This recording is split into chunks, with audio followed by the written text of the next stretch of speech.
Oui, il est bon de louer Dieu. J'ai beaucoup aimé ces cantiques, car il dit la vérité. Il est bon de louer Dieu. Pourquoi? Parce que dans ce monde, il n'y a rien de bon. Ecclésiaste m'appuie en disant que tout est vanité et poursuite de vent. Donc tout ce que l'on peut faire dans ce monde, moi je crois que la seule bonne chose de faire est de louer notre Dieu. Pourquoi? Parce que un jour nous allons quitter ce monde, nous allons rentrer où nous étions venus et nous croyons que nous sommes venus de l'éternité. Nous sommes juste des pèlerins et après nous allons encore rentrer l'éternité d'où nous étions venus. Amen. Je bénis encore Dieu pour ce temps qu'il me donne pour nous partager la parole de Dieu. Je dois l'admettre, il n'a pas été facile pour moi pendant ces 2 semaines. J'ai été très combattu dans ma santé. Et comme ma voix, vous pouvez me l'entendre, elle me trahit. Pourquoi? Parce que j'étais très souffrant. Et tous les dimanches ici, avant le week-end, je me disais, est-ce que j'aurai de la force pour conduire et venir vous apporter la parole de Dieu? Mais au moins, avant samedi, le Seigneur n'a cessé de me requinquer, me donner encore de la force. Voilà pourquoi je le bénis et je dis qu'à lui c'est de la gloire. Amen. Et comme je le disais l'autre dimanche, pour vrai, je crois que si Dieu nous donne la force, c'est parce qu'il veut bénir quelqu'un. Amen. C'est parce que Dieu veut assez que la vie d'une personne change. Mais avant que je ne puisse entrer dans le vif de mon message, sauf fait quand même que je puisse faire quelques petites observations en tant que étranger. Moi je ne suis pas d'ici, je suis passager et aujourd'hui c'est mon dernier dimanche. Donc même si le pasteur Adela reste fâché après, moi je suis déjà parti chez moi. Je n'ai pas voulu le faire avant, de peur qu'on ne me donne plus encore un autre dimanche. Mais là, comme je sais que c'est mon dernier, je parle et puis je pars.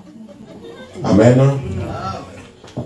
Ça fait 7 ans, la première fois où j'étais chez Maman Michel et le docteur Adélard, ils avaient une conférence ici, je venais à peine d'arriver au Canada.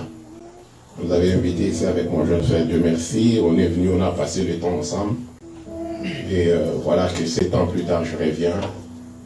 Mon observation est un tout petit peu amère, triste, de voir que c'est pratiquement la même personne, le même tête. Ça doit changer. Quelque part, il faut qu'on se dise de vérité. Il y a quelque chose qui ne va pas. On ne peut pas faire 7 ans le même tête, le même genre. Non. Et d'ailleurs, vous me voyez en train de parler en français, pas d'interprète. On m'avait demandé l'interprète, j'ai dit non.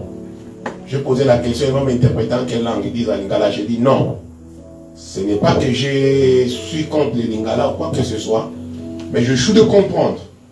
Nous sommes ici, Gatineau, Ottawa, la capitale du Canada, et c'est une ville estudiantine où il y a presque les étudiants de partout dans le monde qui viennent étudier. Donc, si nous parlons de Ottawa, c'est la ville où nous voyons les gens cravatés, bien, l'administration du Canada est ici. Alors, dites-moi, par quelle magie ou bien par quel Saint-Esprit, on peut prêcher un Haïtien, un Français qui habite ici, un Anglais qui vient. Il va se sentir, je ne sais pas, vous comprenez quand même le Canada, c'est un pays bilingue.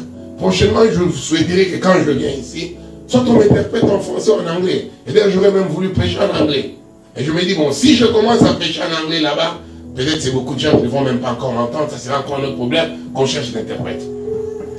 Faisons un effort pour que prochainement aussi, nous puissions aussi avoir d'autres nations. Amen. Comment il y a des Congolais? Amen. Et la parole de Dieu pour les Congolais seulement? Non. Cette bonne parole, cette bonne nourriture que nous mangeons ici, après 7 ans, le même tête. Donc, regardez là, il y a quelque chose qui ne va pas. Et nous devons nous asseoir et faire quelque chose. Et il est de notre obligation, notre droit, nous en tant qu'enfants de la maison, de nous lever et faire quelque chose. S'il faut évangéliser, sortons alors, prêchons la bonne nouvelle. Amen. C'est la première même recommandation et la recommandation capitale que Christ nous a donnée. Nous sommes en train de parler du Saint-Esprit. Parmi les missions du Saint-Esprit, c'est d'aller annoncer l'évangile. Donc dites-moi, nous évangélisons quand nous le Congolais? Excusez-moi, je voulais quand même le dire comme je vous ai dit, même si vous restez vous fâchez, je vais sortir, je pars, peut-être vous ne me réveillerez même plus, à moins que le docteur Adela me rappelle. Ça ne va pas. J'ai vu l'homme de Dieu transpirer ici pour une petite cotisation, si c'était 5 000 $. Pourquoi? Parce qu'on doit quitter ici. Écoutez, moi j'ai du mal à être ici avec vous. Comment est-ce que vous pouvez... Docteur Adela, c'est une portion de l'écriture. Dieu dit à Moïse et dit aux enfants d'Israël, est-ce que vous pouvez me changer les micros? Même tout ça là, il faut améliorer. Amen. Vous avez assez demeuré sur cette montagne. Docteur Azaf, nous avons assez demeuré sur cette montagne. Le temps arrive où nous devons partir. Même les enfants disaient, Dieu a dit non. Jusqu'à quand allez-vous continuer à rester ici? L'esprit de stagnation n'est pas un bon esprit. Ce n'est pas un esprit de Dieu. Dieu avance. Dieu bouge. Dieu n'est pas immobile. Le Dieu que je connais, c'est un Dieu qui bouge. Vous avez chanté ici que l'Ipata, la nuée est en train de bouger. Mais oui, la nuée bouge. Et quand la nuée bougeait, Israël s'est levé et il suivait aussi la nuée. Amen. Amen. Vous voyez que vous avez même du mal à me donner un amen. Amen. Amen. Vous allez me supporter aujourd'hui quand même, je dois vous dire des vérités. Nous devons faire quelque chose. Je verrai que prochainement, peut-être quand j'aurai l'occasion, si vous souhaitez encore que je revienne, qu'on améliore. En nombre, sonorisation, équipement, parce que je sais que la parole de Dieu est là. Donc si vous avez la parole, comment expliquez-nous le fait que c'est toujours le même tête, le même personne? Nous devons changer notre façon de faire les choses. Nous devons changer notre façon de faire les choses. On ne peut pas laisser la charge seulement aux hommes de Dieu, Azaf, Obed et Adela. Non, bien aimé. C'est de notre responsabilité d'apporter la parole de Dieu. Amen. Pour les étudiants internationaux qui sont ici, ils peuvent interpréter l'anglais. Comment vous allez les attirer? Comment est-ce qu'une bonne nourriture comme cet évangile que nous avons ici ne peut pas attirer les gens? Moi je crois qu'il y a beaucoup de fils d'Abraham ici dans les deux villes jumellées, Gatineau et Ottawa. Donc quelque part, il y a quelqu'un qui ne fait pas bien son travail. Amen. Mais bien aimé dans le Seigneur, je vous serai très bon gré de prendre ces conseils quand même vraiment à cœur et de chercher à faire quelque chose pour l'œuvre de Dieu.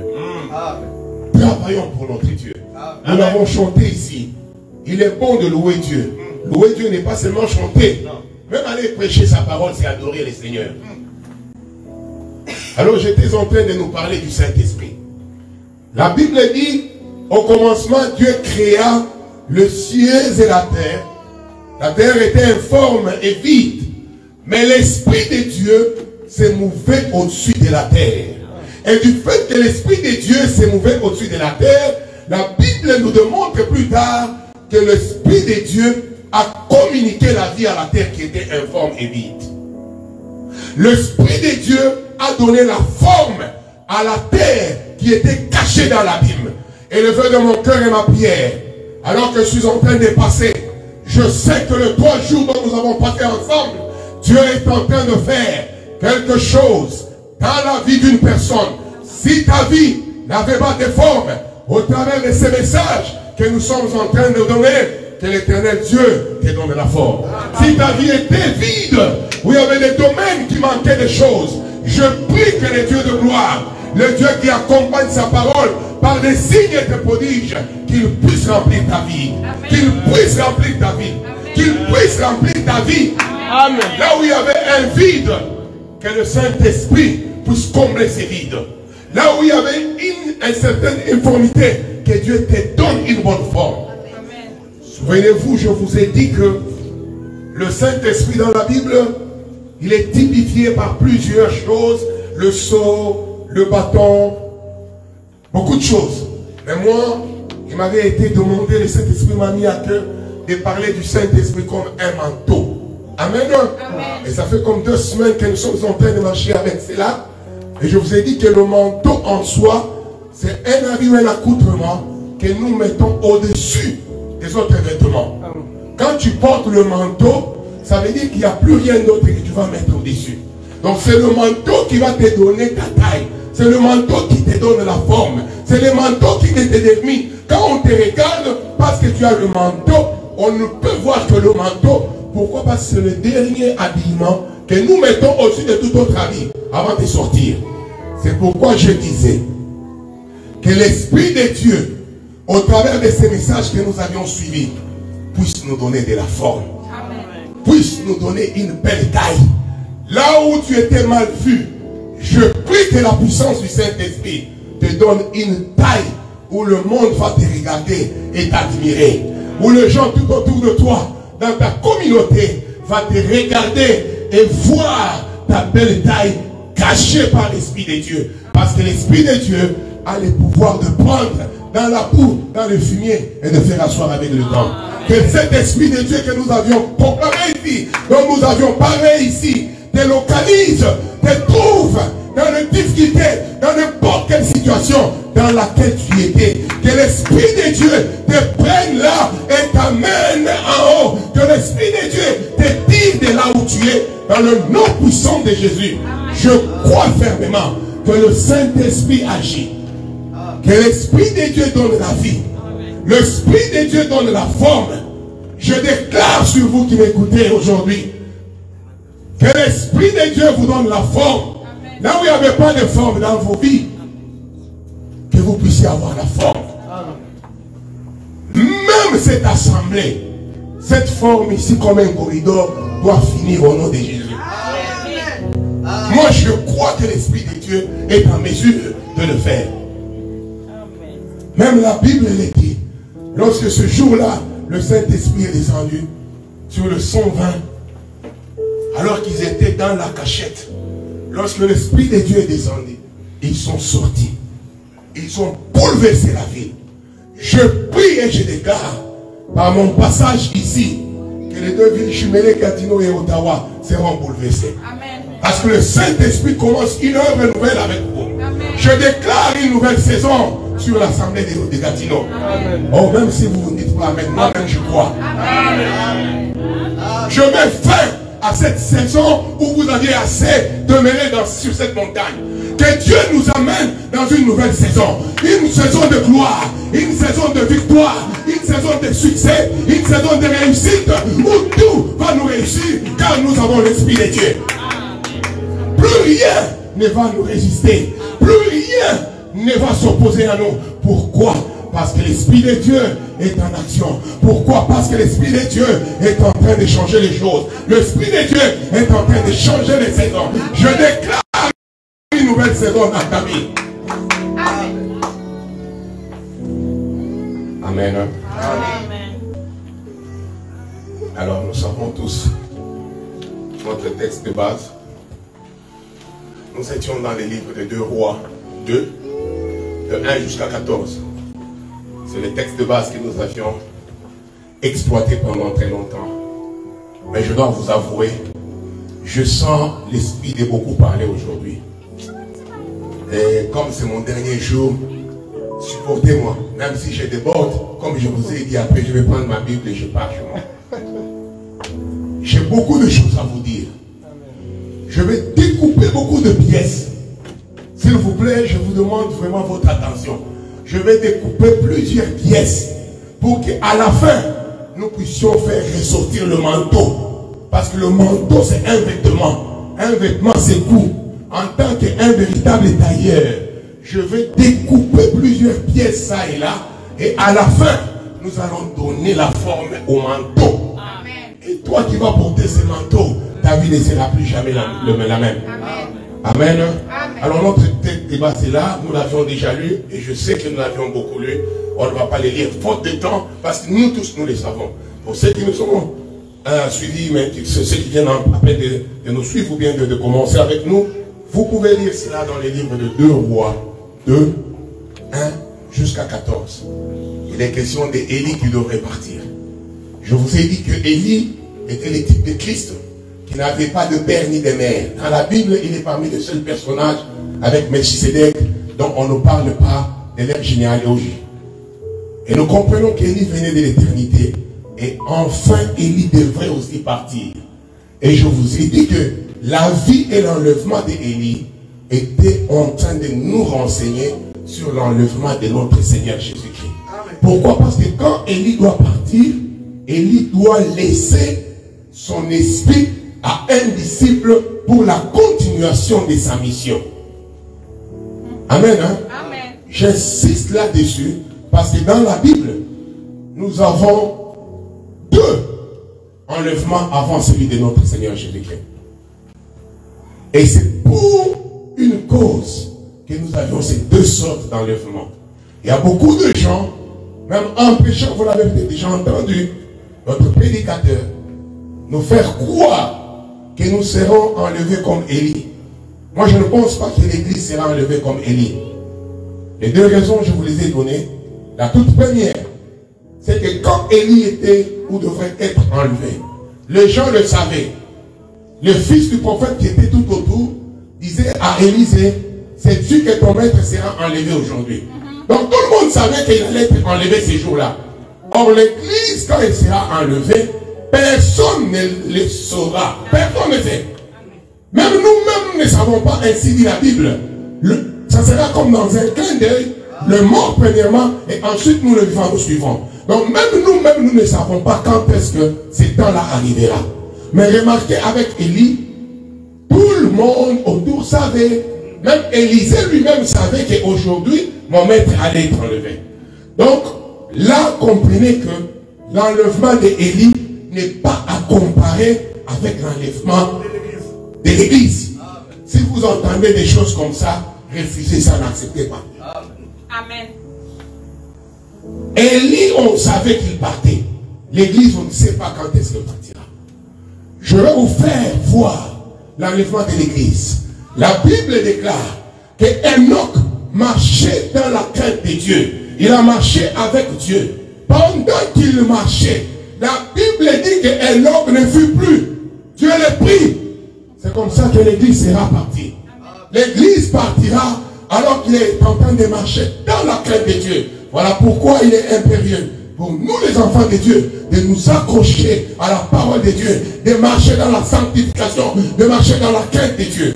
Car la Bible dit, Enoch marchait avec Dieu et l'Éternel le prit. Je prie qu'aujourd'hui, Dieu puisse t'élever aussi. De la même façon qu'il avait surpris Enoch, que ta vie aussi soit un mystère, que ta vie soit une surprise, parce que toi qui m'écoutes, tu es l'Église. De la même façon que tu seras enlevé, que tout ce que tu fais ici sur terre, avant que tu ne sois enlevé, soit un mystère. Que les gens qui sont tout autour de toi ne comprennent rien de ce que Dieu est en train de faire sur toi, de ce que Dieu est en train de faire dans ta vie. Mais tout ce qu'ils vont commencer à constater, ce sont des résultats positifs. Je le déclare sur ta vie.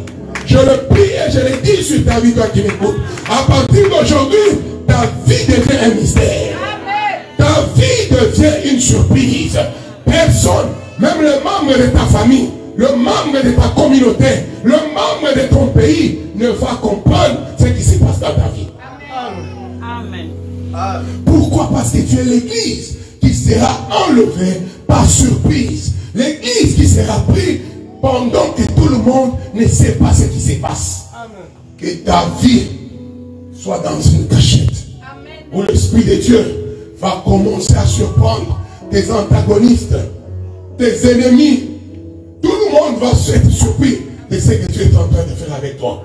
Amen. Donc comprenez que l'enlèvement d'Élie est à comparer avec l'enlèvement de Christ.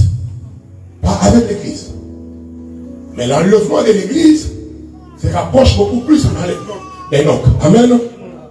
Alors, là je pense que nous avons compris. Mais avant que Élie ne parte, je nous ai fait voir. Il choisit un disciple. lequel ils font. Mais quand vient le moment de partir, la Bible nous donne un détail très capital. Élie devait faire 3 villes avec son disciple. Et dans ces 3 villes-là, Élie demandait à son disciple de partir. Ils arrivent à Gilgal. C'est là que j'ai commencé mon message. En vous disant qu'en hébreu, le terme Gilgal parlait d'un tas de pierres, un tas de rocs, un amas, un monceau. Donc la ville de Gilgal parlait de pierre, pas seulement une pierre. Vous voyez, lorsque vous ramassez beaucoup de cailloux, vous les amenez quelque part, ça fait comme une montagne. C'est ça ce qui est dit en anglais, en hébreu, par Gilgal. C'est là qu'ils connaissent la Bible, vous comprenez même, ça tire son origine sur le mot Galate. C'est le même mot en fait en hébreu. Mais ça parle d'une montagne, d'un tas, d'un monceau de pierre. Et je vous ai dit que c'est là qu'ils ont commencé. Or, Gilgal ne veut pas tout simplement dire un tas de pierres, mais ça veut aussi dire lequel pierre apporte un témoignage unique et spécial. Je prie et je déclare sur nos vies, à partir d'aujourd'hui, puisqu'il était question qu'Élie fasse d'abord Gilgal avec son disciple, en tant que disciple d'Élie, en tant que l'église du Dieu vivant, nos vies seront stables, plus rien ne va nous bouger. De la même façon que Gilgal veut dire pierre, veut dire roche, je prie que ta vie à toi devienne stable, que rien ne puisse te bouger, que rien ne puisse t'amener ça là, parce que tu y es bâti sur le rocher des âges qui est Christ. Ta santé sera stable. Tes finances seront stables. Ta maison sera stable. La stabilité est notre portion. Gilgal, tu parles de pierre. Et pas seulement pierre. Comme je l'ai dit, je prie que Dieu te donne un témoignage. Un témoignage unique qui va surprendre tes contemporains. Que l'Esprit de Dieu te donne un témoignage. À partir de ce message, l'Esprit de Dieu qui bouge, je prie sur toi qui m'écoutes, que l'Esprit de Dieu te donne un témoignage unique, pas seulement un témoignage. Comme j'ai dit, c'était tout un tas, c'était un monceau. Tu auras un témoignage. Dieu te donne les enfants. Dieu te donne les finances. Tu auras des témoignages. Dieu va te surprendre, pas avec un témoignage, mais avec beaucoup de témoignages. Mon passage ici, Dieu va changer les choses. Il nous l'a fait dire. Et c'est pourquoi il nous a donné cette opportunité de vous parler. Même si toi tu ne me crois pas, moi qui te prêche, je crois dans ce message. Je crois que Dieu est derrière sa parole pour accomplir ce qu'il a dit. Ta vie à toi sera stable. Fini l'instabilité. Fini la nonchalance. Walking limping. I stop that in the name of Jesus. From now on you shall walk straight. Nothing shall move you. Nothing shall shake you. Because you are built upon the rock, which is Jesus Christ, the rock of ages.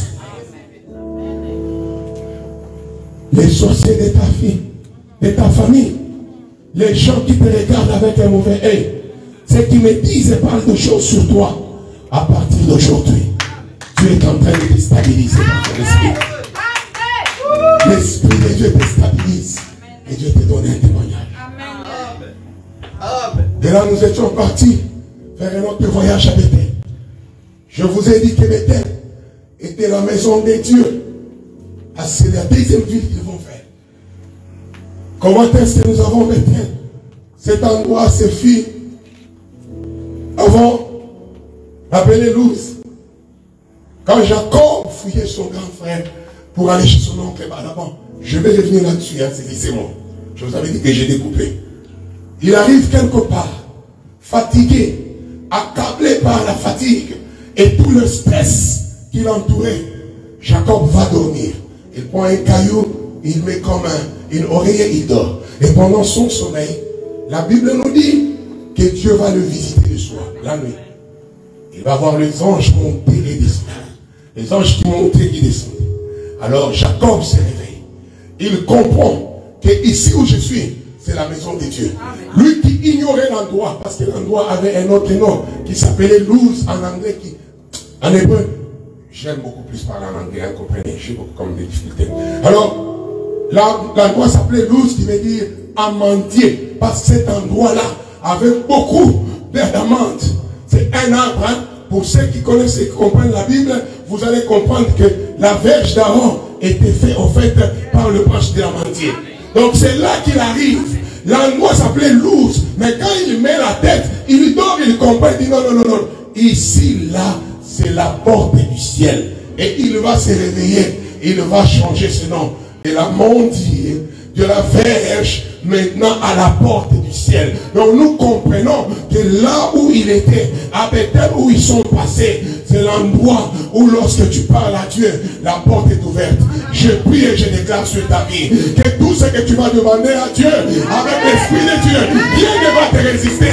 Tes prières à toi seront enlevées. Pas seulement ils vont rester au ciel, mais les anges vont descendre avec une solution. Les anges vont descendre avec un résultat positif sur ta vie. Parce que toi, tu es l'église sur qui Élie devrait laisser son esprit. Et il s'est rassuré qu'il est allé à Bethel. Tout simplement pour nous dire, tout simplement pour te rassurer, en tant qu'église, en tant qu'enfant de Dieu, il n'y a rien que tu puisses faire qui peut te résister. Il n'y a aucune prière que tu puisses faire qui peut ne pas être answered.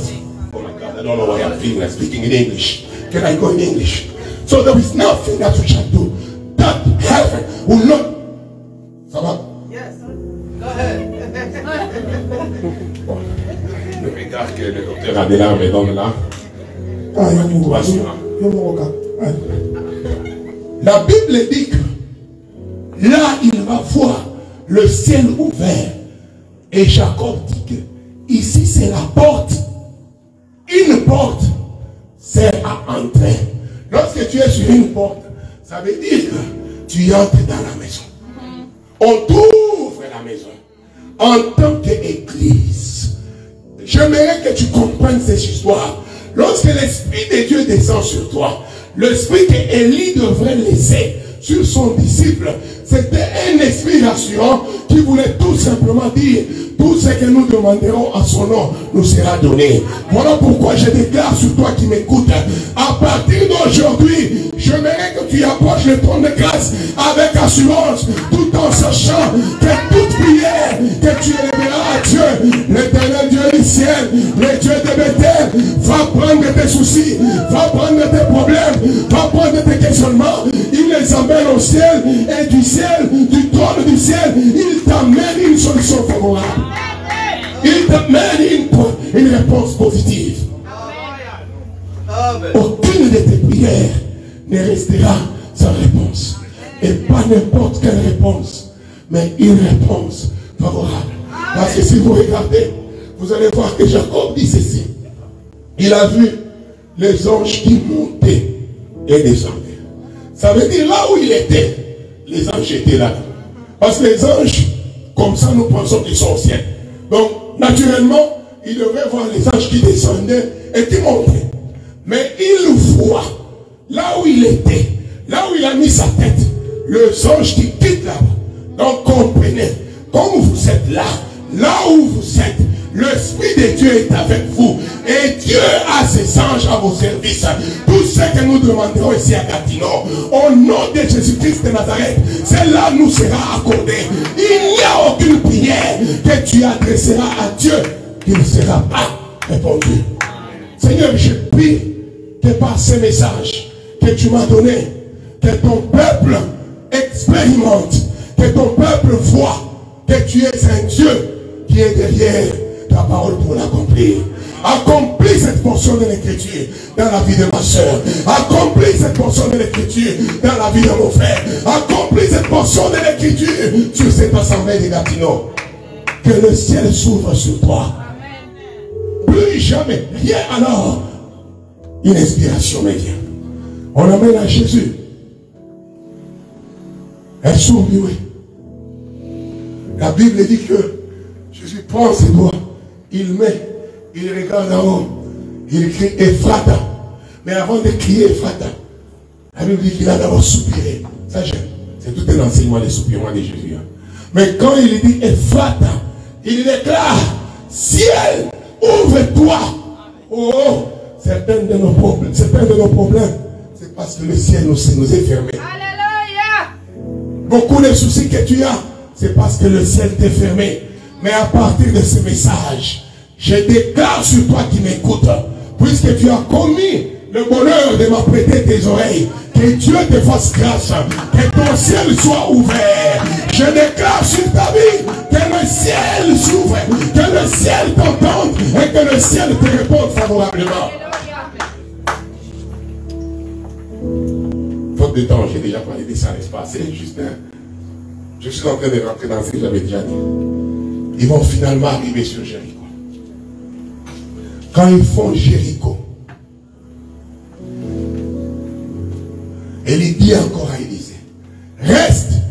Élisée lui dit, ton âme est vivante et l'Éternel est au ciel vivant, je ne te quitte pas. Bien-aimé dans le Seigneur, ma Bible à moi m'enseigne, un jour, après avoir fait tomber le muraille de Jéricho, Josué va s'élever. Il va proclamer une malédiction sur Jéricho. Il va dire que cette ville de Jéricho ne sera jamais reconstruite. Que toute personne qui reconstruira Jéricho la construira, la restaurera par le prix de son fils aîné et lui mettra le fondement ou la fondation. Et pendant qu'il va travailler, tous ces enfants qu'il aura dans sa vie ou dans sa famille vont commencer à tomber un à un.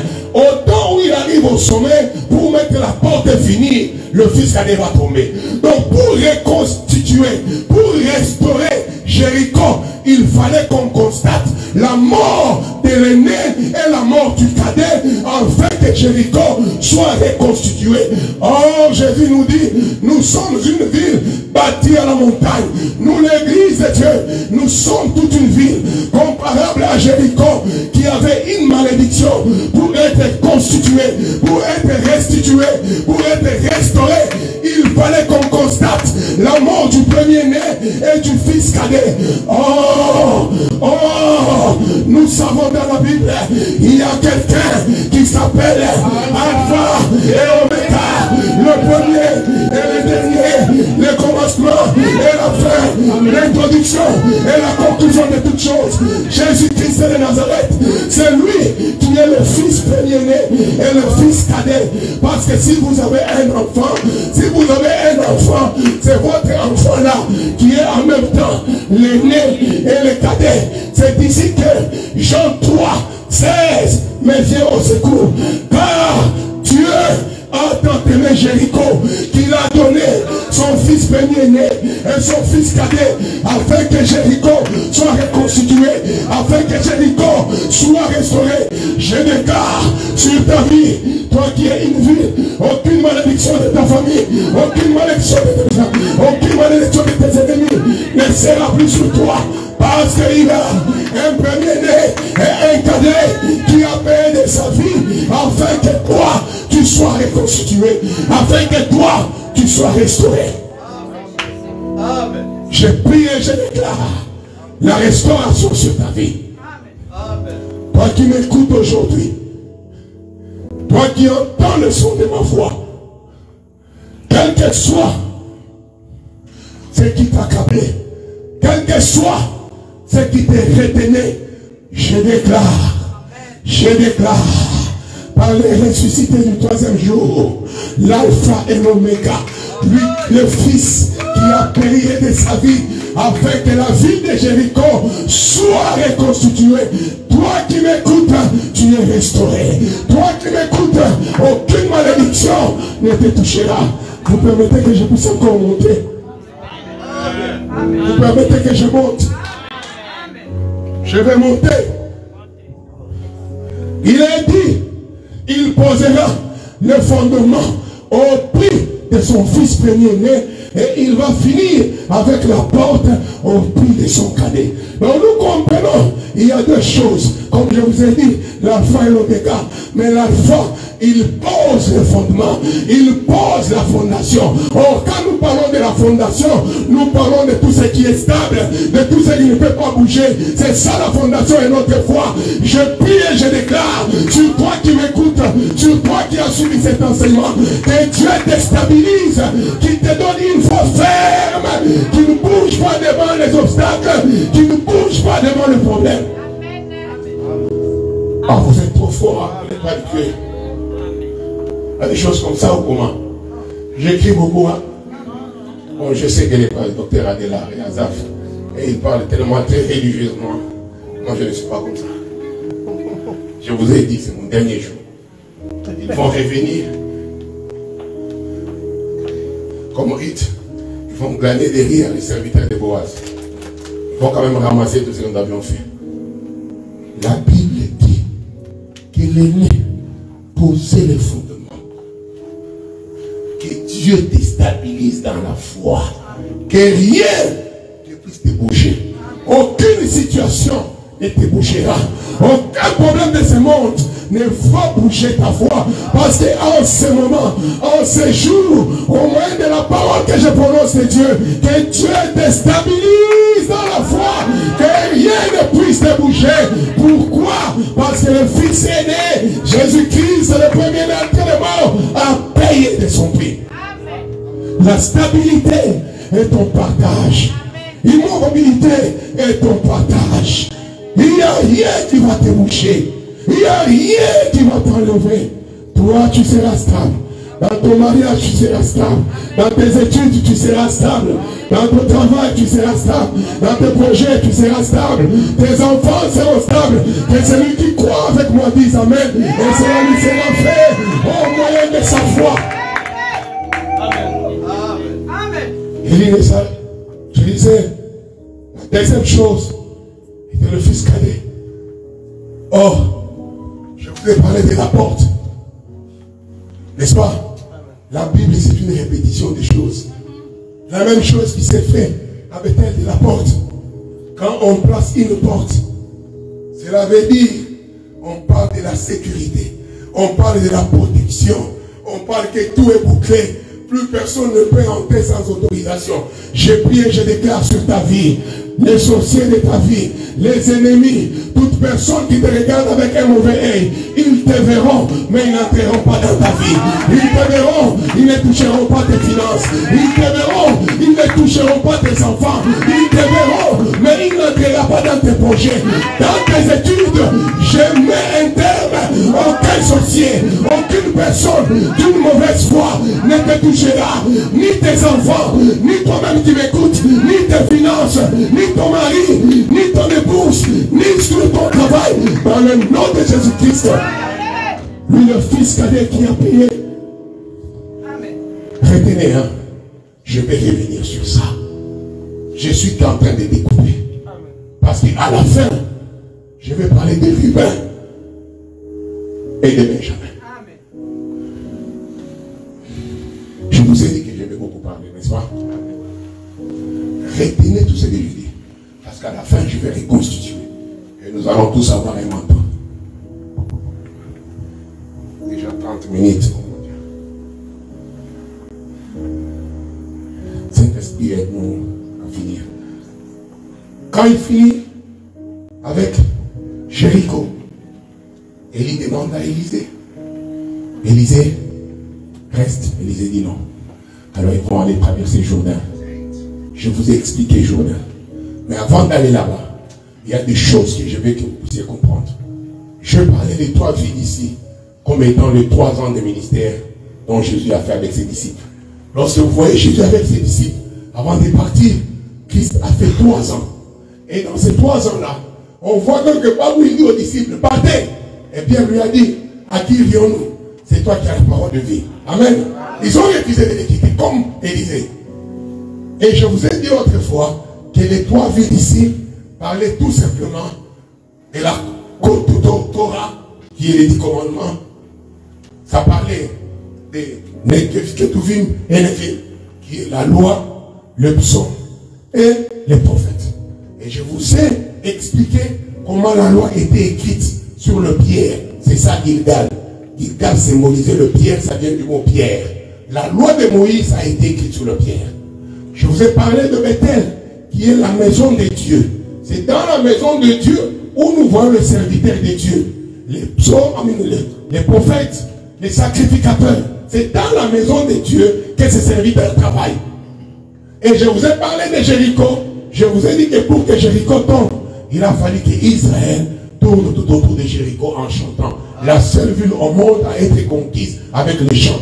Nous comprenons que les cantiques et les psaumes étaient chantés ces jours-là. Donc quand il fait Gilgal, il fait Bethel, il fait Jéricho, c'est tout simplement pour dire la loi, les psaumes et le prophète. C'est seulement quand tu parcours dans ces chambres-là que tu peux être en mesure finalement de recevoir l'Esprit. Parce que là maintenant, ils vont traverser Jourdain. Et je vous ai expliqué, le mot Jourdain, c'est de ça voulait dire. Jourdain voulait tout simplement dire ce qui vient du ciel. Comprenez que Jourdain, c'est quelqu'un qui est venu du ciel. Ce n'est pas l'eau physique qu'on voit comme ça. Mais géographiquement parlant, je vous ai dit que Jourdain était divisé en trois. Il y a ce que nous appelons le Jourdain supérieur, le Jourdain moyen et le Jourdain inférieur. Pourquoi? Ce sont là les trois sources qui donnent à Jourdain son eau. Il y a le Jourdain supérieur où on ne peut pas nager ou traverser. Le Jourdain moyen maintenant. Mais c'est au Jourdain inférieur où on traversait, où il y a les gués. Le gué qui est le passage dans une rivière où les gens peuvent facilement traverser avec le pied. Et c'est là que Israël avait traversé. C'est là que Israël avait laissé l'autel. Je vous ai dit que quand Israël avait traversé, ils avaient monté un autel. Or, sur l'autel, on doit voir un sacrifice. Donc, Israël attendait un sacrifice qui allait monter sur ces Jourdains. Sur l'autel qui était au Jourdain. Mais l'autel est fait où? Il est fait au Jourdain inférieur. Je suis en train de parler du tabernacle. Parce que quand vous prenez le tabernacle a le parvis extérieur, le tabernacle a le lieu saint et le lieu très saint.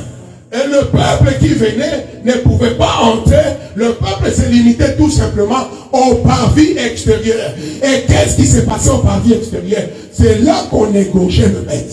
C'est là qu'on tuait. Le sacrifice était au fait ou consommé au niveau du parvis. Et à partir maintenant de là, le souverain sacrificateur va traverser le lieu saint pour entrer dans le lieu très saint là où il y a Dieu. Donc le Jourdain en soi, il parlait du tabernacle. Et notre Seigneur Jésus-Christ devrait venir mourir sur l'autel qui a été construit il y a très longtemps par Josué et les enfants d'Israël au niveau du quai du Jourdain. Au Jourdain inférieur, c'est là qu'il y avait l'autel. Et quand il est allé se faire baptiser, c'est là qu'il montait sur l'autel que Israël avait laissé là-bas. Une des raisons pour laquelle Christ a dit, de tous ceux qui sont nés des femmes, Jean-Baptiste était le plus grand. Quand vous regardez la vie de Jean-Baptiste, il n'a fait aucun miracle. Il n'a rien fait. Moïse a fait beaucoup de miracles. Moïse a ouvert la mer rouge. Élisée est même monté. Élisée en a fait de toutes couleurs. Ressuscité même le mort. Mais Jésus regarde, il dit tous ces gens-là, aucun d'eux n'est comparable à Jean-Baptiste. Alors que Jean-Baptiste n'a fait aucun miracle. Alors en quoi consistait la grandeur de Jean-Baptiste? Amen. Il y a de quoi se poser cette question. À quoi consistait la grandeur de Jean-Baptiste? Lui qui n'a pas fait même un miracle. Mais Christ dit qu'il est le plus grand. Sa grandeur consistait à identifier le sacrifice qui allait venir monter sur l'autel que Josué et Israël avaient bâti au Jourdain inférieur. Quand il a vu l'agneau de Dieu qui venait, alors que tout le monde voyait un homme qui était en train de passer, alors que Israël était à la recherche de la bête sans tache, sans défaut, sans ride, sans rien de semblable. Jean-Baptiste était celui qui était capable de l'identifier et dire, voici finalement, voici enfin l'agneau de Dieu qui ôte le péché du monde. Alléluia. Et c'est seulement quand il traverse, excusez-moi que je puisse un peu mieux.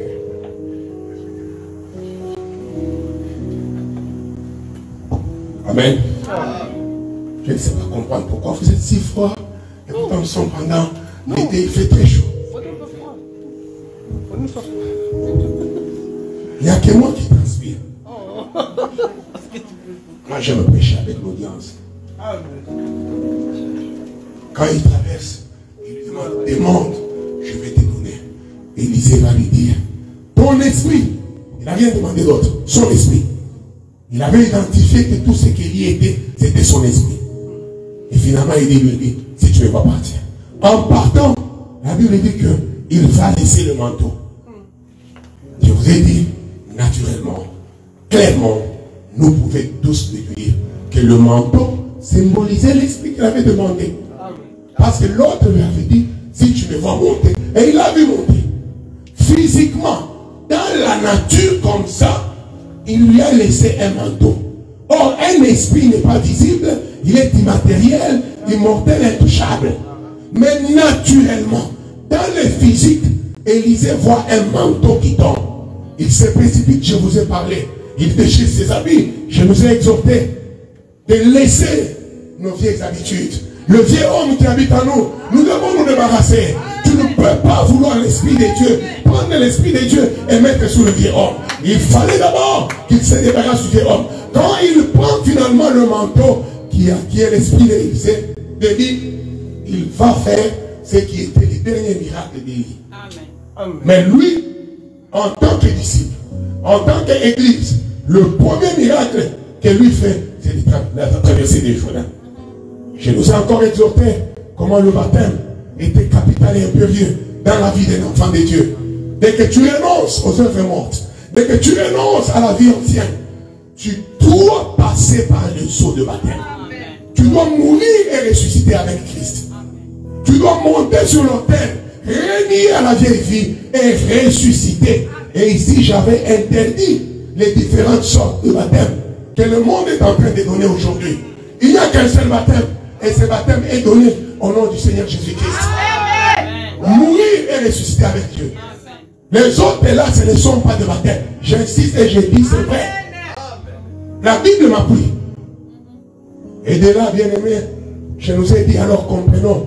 Pourquoi alors, ici, Dieu devrait parler du Saint-Esprit par le manteau?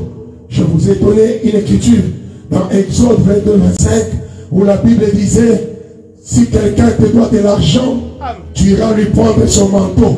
Je vous ai dit que tu ne vas pas prendre sa voiture. Tu ne vas pas prendre les cuillères dans sa maison. Mais tout ce que tu peux prendre, c'est des manteaux. Pourquoi? Parce qu'il te doit de l'argent. Il est incapable de payer. Tu le prends le manteau, tu vas. Mais la Bible dit, dès que la nuit arrive, tu dois lui retourner son manteau. Qu'il paye, qu'il ne paye pas, qu'il t'ait insulté, qu'il t'ait dit des choses. Mais dès que la nuit arrive, selon la loi de Dieu, tu dois lui retourner son manteau. Pourquoi? La Bible donne la réponse. Avec quoi se couvrira-t-il? Avec quoi fera-t-il face aux perturbations atmosphériques nocturnes? Et là, nous avons compris. En tant qu'Église, quand Christ devrait partir, il a dit à Dieu, ils sont dans ce monde, mais ils ne sont pas de ce monde. L'Église traverse un temps du soir. Elle doit faire face aux différentes perturbations atmosphériques. Voilà pourquoi l'Église doit avoir le manteau afin que l'Église puisse faire face à toutes sortes d'attaques, à toutes sortes de problèmes, à toutes sortes de perturbations. C'est le manteau qui nous couvre, c'est le manteau qui nous protège. Amen. Amen. Je vous ai donné les mots à Derek qui disait manteau. Et je vous ai dit, pour comprendre ces mots, allons voir quand est-ce que ces mots étaient utilisés pour la première fois.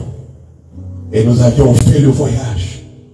Avec vous, nous sommes allés voir Ésaü et Jacob. C'est la première fois que ce mot manteau-là a été utilisé dans la Bible par Dieu. Pour dire que quand Ésaü était né, la Bible dit qu'il était velu. Et le terme utilisé en hébreu là-bas, c'est le même terme qui est utilisé ici à Derek. Pour dire manteau. Et je vous ai dit qu'Ésaü était un enfant qui est né avec un habit. Amen. Et pourquoi? C'était tout simplement pour distinguer le fils aîné et le plus né et son cadet. Je vous ai dit les questions du fils aîné et cadet. Retenez ça, je vais revenir. Donc la distinction s'est marquée au travers de ces manteaux que Ésaü va naître avec. C'était ça la distinction. Et pour finalement bénir Ésaü, parce que la loi était claire, quand le père n'est plus, il doit donner sa vigueur, il doit donner sa force, il doit donner son nom, il doit donner sa continuation à son fils aîné. Isaac, voyant sa mort prochaine, fut béni son enfant lui parlant sans témoin. Alors que Rebecca était là. Nous bénissons Dieu parce que notre Dieu contredit Jules Lafontaine. C'est pourquoi nous interdisons les prédicateurs qui prêchent des fables. La Bible n'est pas des fables. La Bible, c'est une réalité. Rebecca était là. Elle écoutait ce qu'Isaac disait à son fils. Amen. Alors que c'était un secret entre eux deux.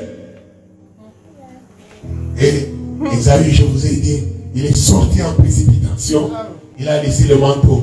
Ces jours-là, Ésaü est allé faire la chasse sans vêtements. Oh, j'aime notre Dieu.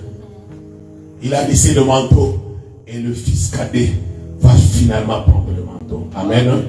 Et il va entrer dans la présence du Père. Le Père comprend, mais il dit non, non, non, non.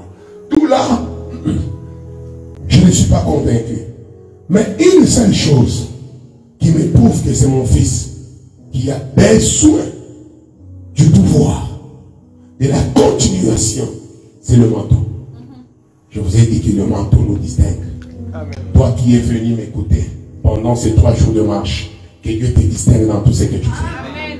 Que la distinction soit ta portion. Que la distinction soit ton partage. Amen. Là où tu étais exclu, là où on ne te considérait pas, à partir de ces messages, à partir de l'Esprit de Dieu, amen, qui t'enveloppe, que la distinction marche avec toi. Amen. Si on cherche une personne, c'est de toi dont on parlera. Si on a besoin d'une personne, que ça soit toi. Alors je vous ai dit que c'était tout un signe de distinction. Mais maintenant, aujourd'hui, je vais juste faire un petit.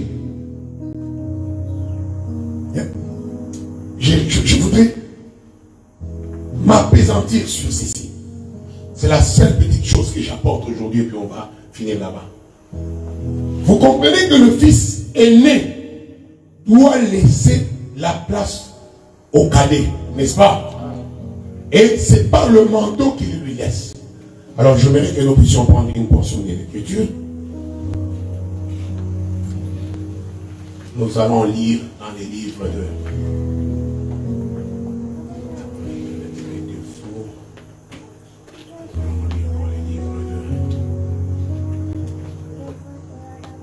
de Chroniques 26.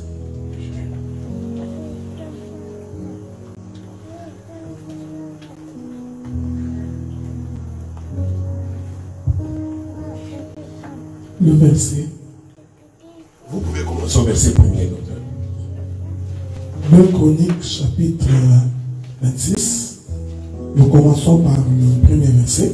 Amen. Tout le peuple de Juda prit Osias, âgé de 16 ans. Écoutez bien le nom, Osias, retenez ça. Et l'établit roi à la place de son père Amathia. Amen. Vous pouvez sauter, aller au verset 16. Verset 16. Nous lisons au nom du Seigneur. Amen. Mais lorsqu'il fut puissant, son cœur s'éleva pour le perdre. Amen. Vous pouvez vous arrêter là. Amen. Lisez encore 2 Rois 14. 2 Rois 14, 21. Écoutez très bien la parole de Dieu.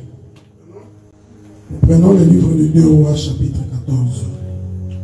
Le verset 21. Nous lisons au nom du Seigneur. Amen. Et tout le peuple de Juda prit Azaria, Amen, âgé de 16 ans, et l'établit roi à la place de son père Amathia. Amen. Le premier verset nous avions lu, c'était qui? Osias. Et ici nous lisons c'est qui? Azaria. Amen. Hein? Amen. Donc là vous pouvez nous lire Genèse 49, 1 à 2. On peut commencer à 2. Genèse chapitre 49,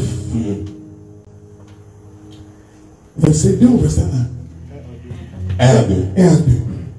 Jacob appela ses fils et dit, assemblez-vous, je vous annoncerai ce qui vous arrivera dans la suite des temps. Amen. Rassemblez-vous, écoutez, fils de Jacob, écoutez Israël, votre père. Amen. Continuez. Ruben, Amen. mon premier-né, Amen. ma force et les prémices de ma vigueur. Amen. Supérieur en dignité, Amen. supérieur en puissance. Amen. Impétueux comme les eaux, tu n'auras pas la prééminence, Pourquoi? car tu es monté sous la couche de ton père. Amen. Vous pouvez nous lire maintenant le tout dernier chapitre ou bien écriture dans les livres de Genèse 31, verset 18. Retenez ça, c'est très capital. Genèse chapitre 31, verset 18. Nous lisons au nom du Seigneur. Il est écrit, il amena tout son troupeau et tous les biens qu'il possédait, le troupeau qui lui appartenait, Amen. qu'il avait acquis à Padan-Aram. Amen. Vous pouvez vous arrêter là. Amen. C'est le mot là, c'est moi qui m'intéresse dans tout ce que nous venons de dire. Il s'agit de Jacob hein, qui quittait finalement Laban et il dit il a pris tout ce qu'il avait acquis à Padan-Aram. Je pense que vous avez lu tout ça. Je vais jouer avec le mot pour vous amener quelque part. La première écriture que nous venons de lire, là je vais parler calmement maintenant pour me faire comprendre avant que je remonte encore et clôturer. Les deux premières écritures dont nous avions lu, 2 rois, 2 chroniques, vous aviez lu une histoire d'un roi, mais dans 2 chroniques, il est appelé Osias, que quand il avait 16 ans, le peuple de Juda vont finalement le mettre comme roi. Mais lorsque nous lisons des chroniques, on parle d'Azarias, que quand il avait 16 ans, le même fils de Matthias, quand il avait 16 ans, on le met, il devient roi. Amen. Amen. On a comme l'impression qu'il s'agit de 2 personnes différentes. Mais je vais vous dire ici que ce n'est pas 2 personnes différentes. C'était la même personne. Mais qu'est-ce qui se passe? Quand ce jeune homme a commencé, et d'ailleurs d'après les études, il est indiqué qu'à part le roi David, Osias fut le seul roi qui a fait beaucoup de réformes sur le plan administratif et sur le plan même politique, à part le roi David. Donc c'était devenu un roi puissant en Israël, très fort administrativement et politiquement. Quand il a commencé, il avait son nom, comme les dit les livres de 2 rois, Azarias ou Azaria. Lorsque vous lisez ou vous entendez le mot Azaria, vous écoutez le mot Azer qui vient de Ezer. Vous connaissez, dans la Bible il est écrit Eben Ezer. Vous avez déjà entendu ça, non? Eben Ezer. Ezer pour dire jusqu'ici le Seigneur nous a aidés. Jusqu'ici le Seigneur nous a secourus. Donc Ezer en hébreu veut tout simplement dire le secours de Dieu, l'aide de Dieu.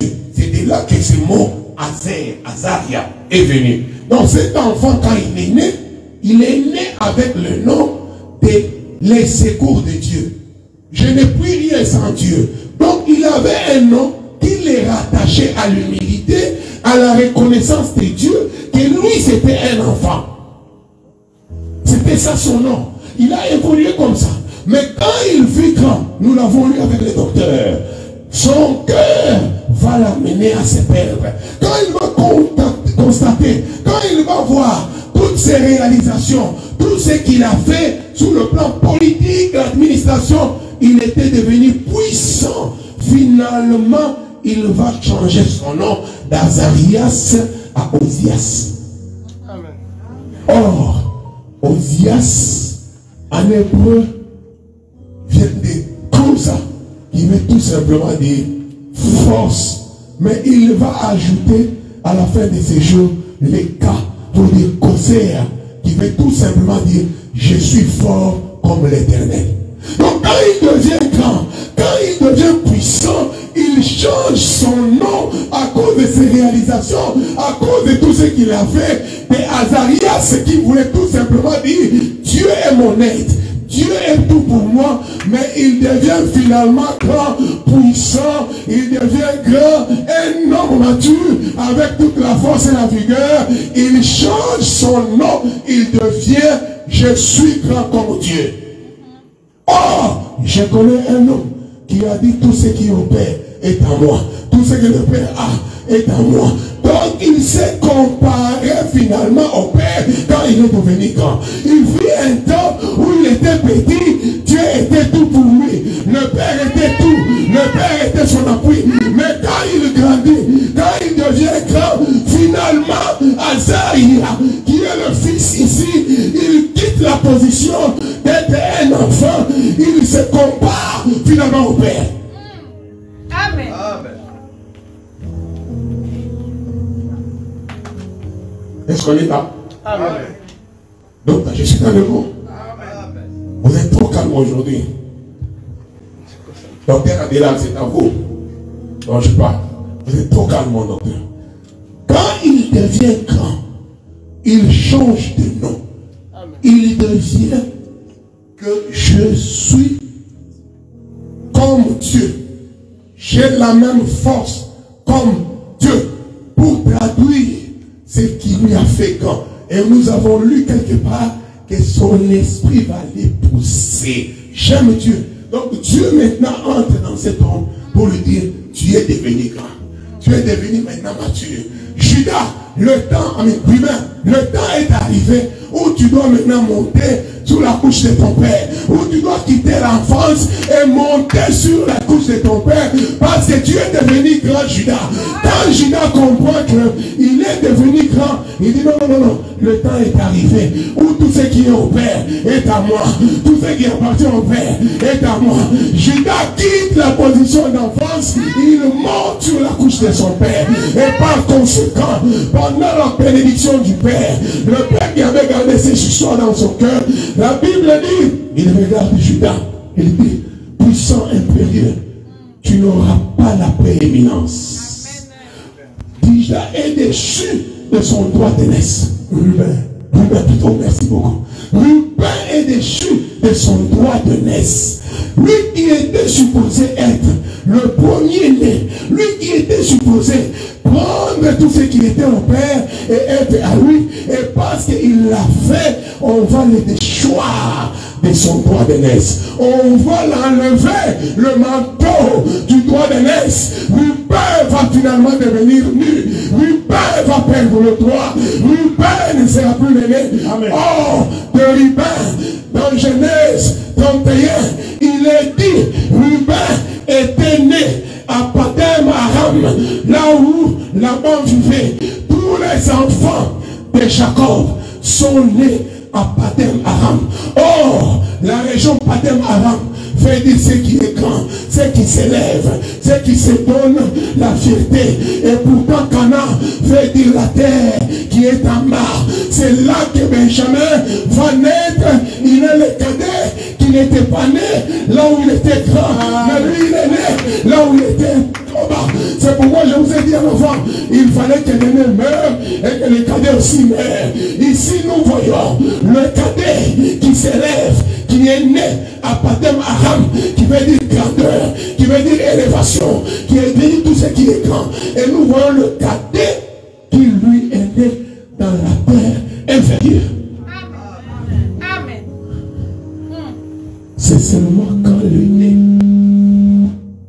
s'élève pour prendre la place du père que l'aîné finalement perd sa position de l'aîné.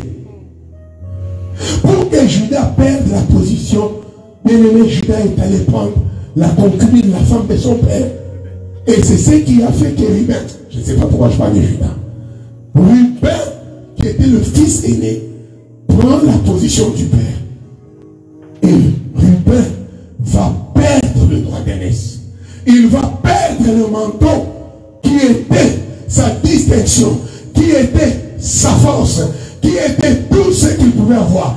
De même que le roi Oséas ici, c'est le même en fait roi Oséas dont Esaïe nous dit en Esaïe je crois 6, après la mort du roi Oséas, je vis l'Éternel assis sur son trône. C'est le même roi ici.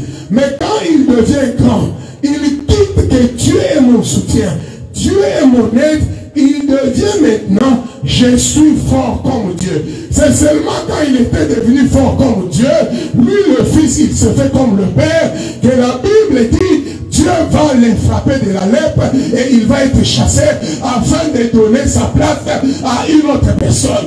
De la même que nous, vous et moi, nous avions eu la grâce que le Fils aîné, Judas le véritable, ait monté sur la couche de son Père. En ce cas-là, à Dieu mon Père, il a été frappé et par conséquent, le droit d'aînesse tombe sur nous. Voilà pourquoi nous, en tant qu'Église, nous n'avons plus la position basse, nous n'avons plus la position où les gens vivent par terre, mais nous avons finalement la position élevée parce que le véritable riverain a perdu sa place. Le véritable riverain s'est comparé au Père et par conséquent, il a été frappé de la mort, il a été maudit, il a été chassé, il a été enlevé afin que toi et moi nous puissions en paix. Mais nous n'entrons pas nus, nous entrons avec le manteau du Fils aîné. Nous entrons avec le manteau du Fils aîné. Pour clore mon message, quand il faut finir, l'Esprit descend sur Élie. La Bible a me dit sur Élisée. Élisée va faire plus que ce qu'Élie avait fait. Il est de notre devoir, en tant qu'Église, de faire plus que ce que Christ avait fait. Parce que la Bible dit, à peine qu'il quittait Élie, son maître, il va rencontrer les Jourdains. Il va frapper les Jourdains et les Jourdains vont se diviser. Quand nous avons l'Esprit de Dieu, il n'y a aucun obstacle qui peut se tenir devant toi. Il n'y a aucun défi qui peut se tenir devant toi. Quand tu as l'Esprit de Dieu, même les obstacles, même les défis deviennent une solution. Dieu va prendre tes problèmes, Dieu va prendre tes défis, Dieu va prendre tes soucis. Il va les tourner à cause de l'Esprit d'Élie qui est en toi. Et ça sera une solution pour toi. Et tu vas traverser. Je t'annonce la traversée. Je t'annonce que tu traverses. Je proclame sur toi. Aucun problème, aucun défi ne peut se tenir devant toi. Parce que tu as l'Esprit de Dieu. Lorsque vous avez l'Esprit d'Élie, l'Esprit d'Élie n'échoue pas. Bien-aimé, la Bible dit, même la cognée qui était perdue dans l'eau, on ne savait plus retrouver là où il a fait la cognée. Mais puisque l'Esprit d'Élie continuait en Élysée, la Bible dit, Élie a dit, montrez-moi où elle est tombée. Même lorsque tu ne sais pas, même lorsque tu n'es plus localisable, lorsque l'Esprit de Dieu est là, lorsque l'Esprit de Jésus est là, le Saint-Esprit s'est localisé ton problème, s'est trouvé ton problème, il s'est allé même dans les profondeurs des eaux pour ramener tout ce que tu avais perdu, pour ramener tout ce qui était détruit dans ta vie. Je déclare aujourd'hui, je proclame sur toi une restauration complète, une restauration comme jamais avant, parce que l'Esprit d'Élie sur Élysée a le pouvoir, a la puissance de ramener même sur la surface des eaux ce qui était perdu, tout ce que l'œil ne pouvait pas voir. L'Esprit d'Élie a la mesure de les ramener sur la surface. Je prie et je déclare que Dieu ramène dans ta vie toutes choses qui étaient perdues, que Dieu restaure dans ta vie tout ce qui était détruit. Si c'est sur le plan émotionnel, si c'est sur le plan financier, si c'est sur le plan conjugal, que le Dieu de la Bible qui m'a envoyé ici pour proclamer les oracles d'hiver agisse dans ta vie, que Dieu ramène tout ce qui était perdu, que Dieu restaure tout ce qui était brisé, tout ce qui a été volé dans ta vie, que Dieu le ramène. Amen. Oui, l'Esprit d'Élie a le pouvoir de ramener même à la vie le cadavre. Parce que quand l'Esprit d'Élie était sur Élysée, Ma Bible à moi me dit, l'enfant de la veuve était mort. Et l'esprit d'Élie, qui était sur Élisée, a ramené cet enfant à la vie. Je déclare sur toi qui m'écoute, tout ce qui est mort dans ta vie, là où tu as même perdu l'espoir, les dieux de la Bible, les dieux que je prêche, il est les dieux qui ramènent même les morts à la vie. Je ne sais pas ta situation, je ne connais pas ton problème, mais laisse-moi te rassurer, les dieux de la Bible est en mesure de ressusciter même les morts. Je déclare sur ta vie, tout ce qui était mort, tout ce qui était brisé, tout ce qui était perdu, que Dieu puisse les restaurer. Il ne s'arrête pas seulement là. La Bible dit, quand l'esprit d'Élie est là, sur Élisée, bien aimé, même le complot que les Syriens étaient en train de faire dans un autre canton loin contre Israël, l'esprit d'Élie qui était sur Élisée était en mesure de révéler tout le complot qu'on faisait contre Israël. Je déclare sur toi, je parle sur ta vie, tout complot forgé contre toi, toute arme forgée contre ta vie, contre tes enfants, est de nul et sans effet, car l'esprit d'Élie qui est sur Élisée est en mesure, pas seulement de nous révéler, et d'anéantir tout complot contre ta vie, que ce soit contre ta santé, contre tes enfants, que l'esprit d'Élie qui est sur Élisée, arrête tout complot, arrête tout complot. Ce que j'aime avec ces passages, c'est que quand la Bible dit, toute arme forgée contre toi, en hébreu, ce n'est pas que non, une arme qu'on a forgée seulement, non, non. En hébreu, ça veut tout simplement dire, c'est comme c'est qu'on dit en anglais, continuous tense. Donc c'est un temps qui continue. Les armes forgées qu'on a fabriquées, même celles-là qu'on fabriquera, qui ne sont pas encore fabriqués, nous n'aurons de nul et sans effet. Dans ta vie, aucune arme ne te touchera. Aucune arme touchera tes enfants. Aucune arme ne s'approchera de ta maison. Aucune arme ne s'approchera de ta santé. Car l'esprit d'Élisée est en mesure, pas seulement de nous révéler, mais d'anéantir.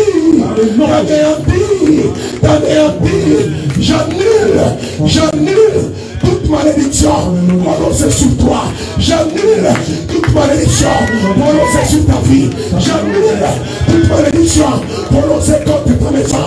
J'annule toute malédiction prononcée contre ta santé. Au nom de Jésus. Au nom de Jésus. Lui le véritable Élie. Lui le véritable Élie. Lui qui nous a laissé son esprit. Alléluia. Alléluia. Quand l'esprit d'Élie est là, je vais finir par là. Je vois le docteur de aller avec vous. La Bible dit, une femme qui ne fait perdre ses enfants. Pourquoi? Parce que les créanciers est venu pour prendre les enfants. La Bible dit, l'esprit d'Élie qui était sur Élisée a cancellé les dettes. A cancellé les dettes. Je prie et je déclare sur toi qui m'écoute, tout problème financier qui t'a tourmenté, qui t'a dérangé, qui a dérangé ta maison, aujourd'hui, sur le son de ma voix, en tant que fils de Dieu, je proclame sur ta vie, tout problème financier qui t'a dérangé, tout problème d'argent, où tu avais des créances, dans le nom de Jésus, la Bible déclare, pas seulement Élisée les a cancellés, mais il a donné à la veuve même quoi vivre la paix. Je prie que Dieu soit ton pourvoyeur, que Dieu te donne plus que assez, que Dieu soit avec toi, au nom puissant de Jésus. Acclamons le Seigneur. Je laisse le micro, je passe le micro au docteur Lavera, au Seigneur de vous. Quel est cet homme de Jésus? Alléluia. Quel est cet homme de Jésus? Alléluia. Oh, quel est cet homme de Jésus? Alléluia. Oh, quel est cet homme de Jésus? Alléluia. Oh, quel est cet homme de Jésus?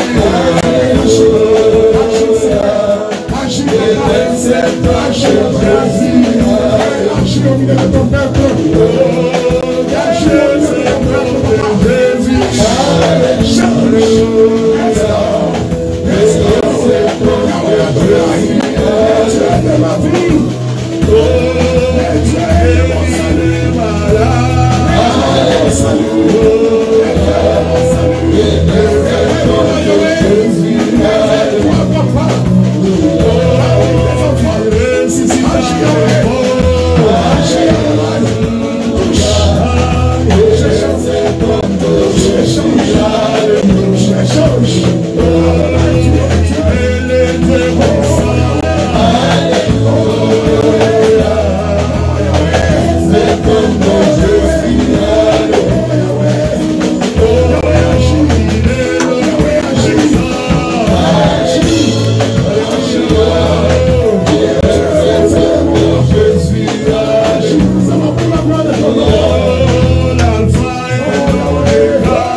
Tu vas prier le Seigneur maintenant. Oh Seigneur.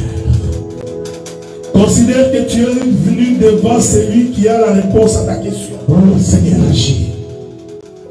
La Bible dit que la ville de Jéricho ne pouvait être construite qu'au prix du premier-né et du dernier-né. Amen. Le Seigneur a donné de sa vie pour que tu sois reconstruit. Oh Seigneur. Il a donné de sa vie pour que tu sois restauré. Agis, Seigneur. Le Seigneur s'est donné en rançon pour que tu sois racheté. Oh Adonai, agis, mon Seigneur. Il n'y a donc rien qui soit impossible à l'éternel. Rien n'est impossible à toi, papa. La Bible dit qu'il appelle des néants des choses qui viennent à l'existence. Comme si elles existaient déjà. Oui, Seigneur, agis. Rien n'est impossible à ces dieux-là. Rien n'est impossible à toi, Ce qui est impossible aux hommes n'est pas impossible à toi, Seigneur. Il a dit à la sœur de Marie, n'étais-je pas dit, si tu crois, si tu crois, tu verras la gloire de Dieu. Je te dis que rien n'est impossible. Rien, papa. Prie le Seigneur. Oh Adonai. Confie ton Adonai. Parce qu'il est le Dieu qui agit. Les pauvres sont capables de se prier. Seigneur. Nous te prions, Dieu, Seigneur. Viens agir du ciel et de la terre. Viens agir. Qui est comparable à toi. Merci. Merci, Seigneur. Nous bénissons ton nom, Seigneur. Nous te rendons grâce, ô éternel Dieu des armées. Tu es le Dieu qui agit en notre faveur. Tu es le Dieu qui donne la solution. Ce qui est impossible devient possible grâce à toi. Ce qui est irréalisable se réalise grâce à toi. Je bénis ton nom, je t'exalte. Source de toute vie. Mon âme te bénit, Seigneur. Sois béni à jamais, toi qui n'as ni commencement, ni fin de jour. Nous célébrons ton nom, ô Dieu de toute gloire. Réalise les bonnes choses dans nos vies. Réalise ce qui est impossible dans nos vies. Nous te le demandons parce que tu es le véritable livre de lamentation. Nous te prions parce que c'est toi qui agis en notre faveur. Sois béni celui qui n'a ni commencement ni fin de jour. Qui est comparable à toi et qui peut donner la vie comme toi. Fais en sorte que quelqu'un puisse témoigner de ta bonté dans sa vie. Quelqu'un dise que le Seigneur a été pour moi d'un grand secours. Donne le témoignage à la bouche de mon frère, le témoignage à la bouche de ma soeur. Fais de grandes choses dans la vie de tout un chacun de nous pour que la gloire te revienne à jamais. Nous t'avons ainsi prié par le nom du Seigneur et nous acclamons le nom du Seigneur.